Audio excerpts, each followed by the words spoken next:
Salve entusiastas, meu nome é Marcelão e estamos aqui mais uma vez no Espaço X da Questão para ter aquele papo informal e informativo a respeito do universo dos filhos do átomo. Detentora dos direitos de produção cinematográfica dos X-Men no cinema, a 20th Century Fox foca novamente em sua galinha dos ovos de ouro, trazendo novamente nas telas o carcajo gigante Wolverine, em um filme intitulado Wolverine Imortal. E vamos aos fatos.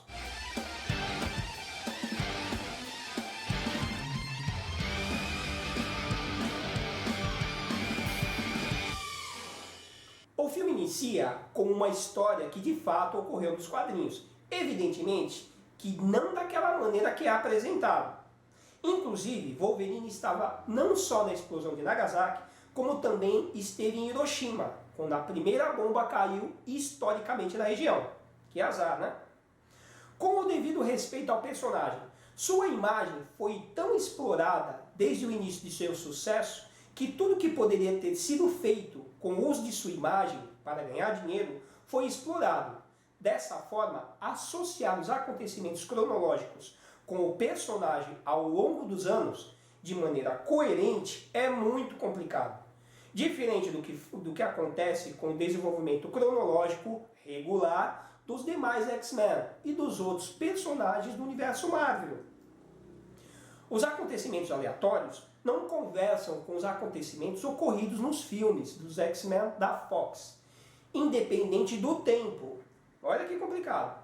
Wolverine tem lembranças do contato que teve com Jean Grey, o que sugere que esses acontecimentos ocorreram após o filme X-Men, o confronto final. Comparar o início da história com o início da fonte inspiradora dos quadrinhos, Eu, Wolverine, é desrespeitar a genialidade do escritor Chris Claremont e do imortal Frank Miller. O filme tenta moderar a selvageria de Logan, para não chocar o público-alvo, e dessa forma transformou o urso, que aparece no início da história, em seu bichinho de estimação, antes da necessidade de ser abatido. Olha que loucura. A cena do bar é boa, apesar da altura do personagem. Não adianta que eu não... Isso para vocês, dentro de um contexto dos quadrinhos, vocês vão entender que interfere bastante. A personagem Yukio é apresentada com personalidade e objetivos diferentes da obra original. As motivações que fazem Wolverine ir ao Japão, nos quadrinhos, são mais coerentes, fundamentadas e estão diretamente ligadas às aventuras vividas ao lado dos X-Men. Dentro da mansão Yashida ocorre a primeira desinformação a respeito da origem do personagem. Ao observar dois lutadores marciais se enfrentando, Logan comenta que um deles é bom. Nessa altura do campeonato, Wolverine já teria aprendido vários estilos de lutas marciais com o mestre samurai Ogun, com o mestre Bando Saboro e com o mestre Po. Nos quadrinhos, Logan se apaixona por Mariko Yashida verdadeiramente e à primeira vista. A personalidade do personagem também é grosseiramente modificada. Mariko seria um genuíno produto de sua cultura, uma geisha submissa, tímida e muito sensível. A atriz escolhida para o papel é péssima, é uma péssima atriz. A personagem Víbora, originalmente, não faz parte dessa história, como foi colocada para justificar o mau funcionamento do fator de cura de Wolverine, que na época, como já foi mostrado nos nossos vídeos, era bem mais lenta do que conhecemos hoje. As motivações para o início das cenas de ação são absolutamente incoerentes, infundadas e injustificadas. A Víbora é ameaçada com uma pistola por um integrante do clã adversário. Agora assistam a cena, reparem na cena. Ela tira a pistola do rosto dela com os dois dedos, ela olha para o agressor, coloca a mão nas costas dele como um passo de dança, que é aquilo que eu consegui identificar, ela vira ele, desce ele assim, dessa maneira aqui, ó, dessa forma aqui, e injeta aquele veneno na cara dele. Eu vi um passo de dança naquele momento. Sequência de luta com Wolverine. Adorei. Apesar da falta de profusão de sangue. Ele usa aquelas garras dele lá, você não vê uma gota de sangue. O filme é feito para criança, não deveria ser, né? É Wolverine. Seguem as sequências de ação. E pela primeira vez, entre todos esses filmes da Fox, as cenas de ação são de encher os olhos. Sequências de lutas nível quadrinhos, nível Wolverine. Adorei. Troca a cena, recomeça a decepção. Para parecer engraçado, a cena do hotel com o Mariko, os roteiristas fizeram o personagem de idiota. Para quem não sabe, Logan fala 18 idiomas. Japonês foi uma das primeiras que ele aprendeu, juntamente com os costumes que ele conhece e respeita. E isso muito antes de conhecer os X-Men. A luta entre o Mestre Shingen e Wolverine é legal. A luta entre Wolverine e o Mestre Shingen nos quadrinhos é uma obra de arte de ação, como uma dança mortal. Os diálogos da víbora são uma infeliz combinação de um pastelão teatral, com uma ameaça de vilã clássica, fraco, ridículo, bobo. O samurai de prata nesse filme não é o mutante Kenoichiro Arada. Kenoichiro Arada, nesse filme, nem mutante é. E para não perder a tradição dos finais dos filmes da Fox, o pior certamente está reservado para o confronto final.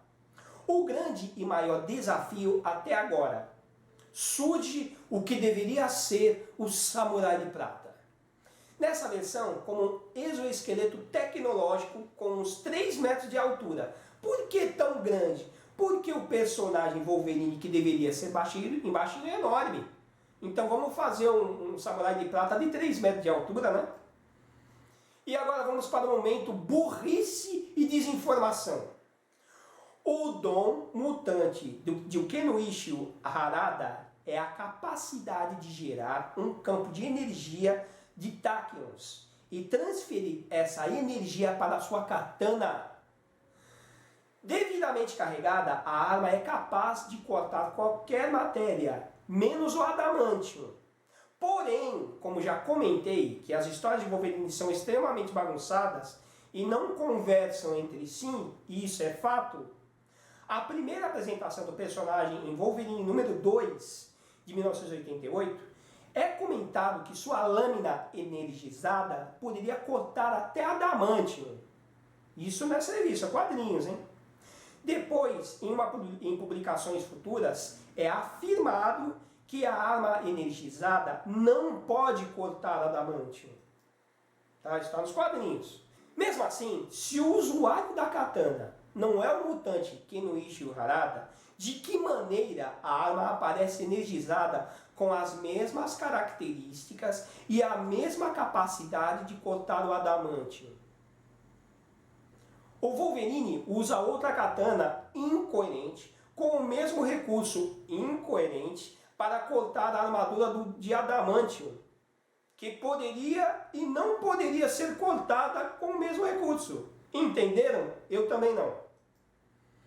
O exoesqueleto tecnológico do Samurai de Prata possui uma tecnologia de brocas desenvolvidas para furar o meio dos ossos do interior das garras de Wolverine. Para quê? A forma que o Samurai de Prata é vencido e morto só tem uma definição. Para mim, pastelão. E ainda tiveram a coragem de fazer nas cenas pós-crédito. É o pesadelo que não acaba. Ao voltar para casa, no aeroporto, Wolverine encontra com o tataravô de Magneto, acompanhado do bisavô de Charles Xavier, que aparece misteriosamente após ter sido desintegrado pela mutante Fênix Jean Grey negra. E essa foi... E esse foi mais uma pérola da afinada 20th Century Fox ao produzir um filme do universo dos X-Men. Ainda bem que terminou a Fox, né? É assim, o que eu posso falar para vocês depois desse desastre? Se vocês não leram Eu, Wolverine, leiam, queridos. É importante vocês saberem que eu não estou exagerando.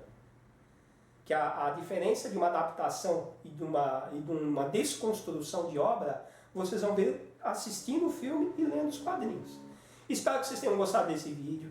Dá um like pra gente que é muito importante. Inscrevam-se no canal. Um abraço e até os próximos vídeos.